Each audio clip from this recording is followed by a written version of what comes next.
To this video. So in this video we are going to see a very simple topic, force on a closed circuit. So last दो video में हमने देखा था कि if we have a straight wire, so force on straight current wire, अगर कोई straight wire हो जिसमें करंट फ्लो कर रहा हो तो उस पर जो फोर्स होता है उसको हम लोग सिंपली आई एल बी, अगर वेक्टर फॉर्म में लिखे तो आई एल क्रॉस बी ऐसा होता है। ठीक है। नाउ हमने अभी देखा था कि अगर कोई वायर रैंडम आर्बिट्ररी शेप का हो तो फोर्स ऑन कर्व्ड वायर जो होगा, अगर कोई रैंडम शेप का है तो इसका स्टार्टिंग पॉइंट और एंड पॉइंट को मिलाने वाली जो लाइन होती है, straight line, only this line decides the force.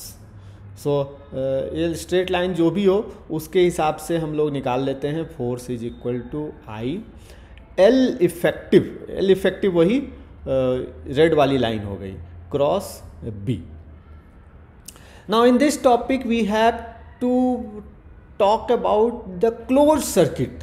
तो सेम क्लोज सर्किट को हम आर्बिट्रेरी फोर्स, आर्बिट्रेरी शेप का वायर मान सकते हैं। तो force on closed loop, so close loop पे कितना फोर्स होगा। सो क्लोज लूप अगर है तो इसका मतलब है कि वो वायर जहाँ से स्टार्ट हुआ है घूम फिर के फिर से आके वहीं ख़त्म हो गया। तो स्टार्टिंग पॉइंट और end point exactly same point पे है। तो अगर मैं लाइन ड्रॉ करूँ तो it will be like same point से शुरू होकर सेम पॉइंट पे रह जाता है। तो अगर मैं फोर्स लिखूँ F is equal to I L effective cross B.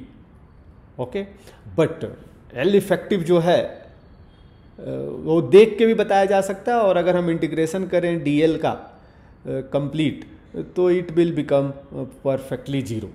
Okay, so ये जो एल वेक्टर है वो एक जीरो वेक्टर बन जाएगा।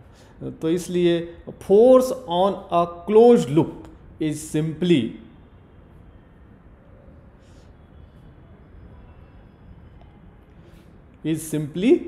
जीरो हो जाएगा। ओके, तो इस टॉपिक में बहुत सिंपल सा ही समझाया गया है कि आप यूनिफॉर्म मैग्नेटिक फील्ड होना चाहिए तो जो फोर्स होगा that will be simply zero. Okay, force on any close loop zero होता है। Okay, so that's all for this video. We will learn about the torque on close circuit in next video. Okay, thank you.